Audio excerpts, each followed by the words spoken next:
I am Macbeth. Once they called me brave, loyal, and noble. But bravery is a fragile thing when poisoned by ambition, and nobility is easily stripped away by the dark desires of the human heart. My story is not one of glory, but of a soul traded for a crown of dust. It began on a blasted heath, amidst thunder, lightning, and a foul, choking fog. We had just won a great battle for King Duncan, my kinsman and my king, crushing the rebel MacDonald. But as my friend Banquo and I crossed the moor, the air grew thick with malice.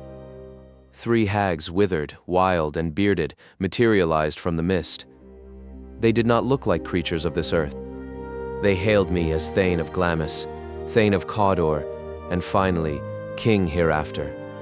For Banquo, they promised a lineage of kings, though he himself would never wear the crown. Before we could question them, they vanished into the air. When the king's messengers arrived moments later to name me Thane of Cawdor, the seed of dark ambition was irrevocably planted in my soul. I wrote immediately to my wife, Lady Macbeth. If I had a mind for greatness, she had the ruthless ambition to carve it out. When she read my letter, she did not hesitate. She called upon the dark spirits to unsex her and fill her with cruelty. When King Duncan arrived to stay at our castle at Inverness, she saw her opportunity.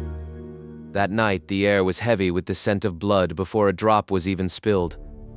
I stood in the shadows of the courtyard, my heart hammering against my ribs. I saw a dagger floating in the air, its handle toward my hand, its blade pointing toward the king's chamber.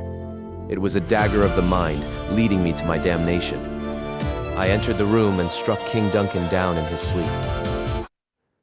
When I returned to my wife, my hands were stained with crimson, and my mind was fracturing. I heard a voice cry out in the night, "Sleep no more. Macbeth does murder, sleep." My wife, though her hands were clean, took the bloody daggers back to the chamber to frame the sleeping guards. The next morning, the tragedy was discovered.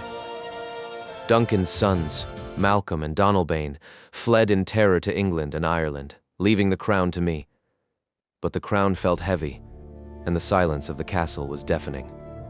The witches had said Banquo's sons would be kings. I had damned my soul, murdered my king, and stained my honor, only to make Banquo's lineage royal. I could not bear it.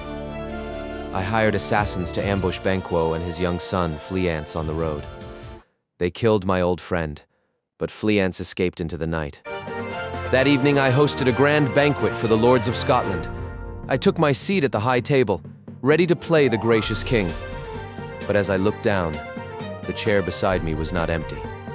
The bloody, mangled ghost of Banquo sat there, his gory locks shaking, staring at me with lifeless, accusing eyes. I raved and shouted at the empty air, terrifying my guests. "Which of you have done this?" I screamed. Only Lady Macbeth knew why. She dismissed the lords, her face pale, realizing the monster she had married was unraveling before her eyes.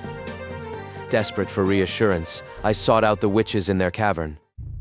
They were brewing a foul cauldron, chanting, "Double, double toil and trouble." They conjured 3 apparitions to answer my questions. The first, an armed head, told me to beware Macduff, the Thane of Fife. The second, a bloody child, promised that no man born of a woman could harm me. The third, a crowned child holding a tree, declared I would never be vanquished until great Birnam Wood marched up to Dunsinane Hill. I laughed. Who could command a forest to move? Who was not born of a woman? Yet to be safe, I sent murderers to Macduff's castle. Macduff had fled to England to join Malcolm, so the butchers slaughtered his innocent wife, Lady Macduff, and her young son. It was a cruelty that even the heavens wept for, and it sealed my doom. The blood I had spilled would not wash away. It seeped into the very stones of my castle. My wife, the woman who once told me to screw my courage to the sticking place, began to fracture under the weight of our sins. In the dead of night, she would walk in her sleep, rubbing her hands together, trying to wash away an invisible stain. "Out damned spot," she would whisper, her mind trapped forever in the night of Duncan's murder. The guilt broke her. She died, they told me, taking her own life. When I heard the news, I felt nothing but a hollow, echoing despair. "Tomorrow, and tomorrow, and tomorrow," I muttered. Life is but a walking shadow, a poor player that struts and frets his hour upon the stage, and then is heard no more. It is a tale told by an idiot, full of sound and fury, signifying nothing. Then came the news that shattered my false security. The English army, led by Malcolm, Syward, and Macduff, was approaching Dunsinane. To hide their numbers, every soldier had cut down a branch from Burnham Wood and carried it before them. The forest was moving. I donned my armor, clinging to the prophecy that no man born of woman could kill me. I fought with the fury of a cornered beast, cutting down the young Syward.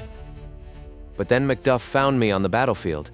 I told him to leave me be, for I was charmed. But Macduff's eyes burned with the grief of his slaughtered family. He revealed the terrible truth. He was not born of woman, but ripped prematurely from his mother's womb. The witch's riddles had trapped me. We fought. My sword was heavy, my spirit broken. Macduff struck me down. As I lay dying on the blood-soaked earth, I saw the crown slipping from my grasp, returning to Malcolm, the rightful heir. I am Macbeth. I traded my honor, my peace, and my soul for a crown of dust. Let my story be a warning to all who let ambition blind their eyes to the darkness within. For when you gaze into the abyss to claim what is not yours, the abyss will inevitably gaze back, and it will not blink.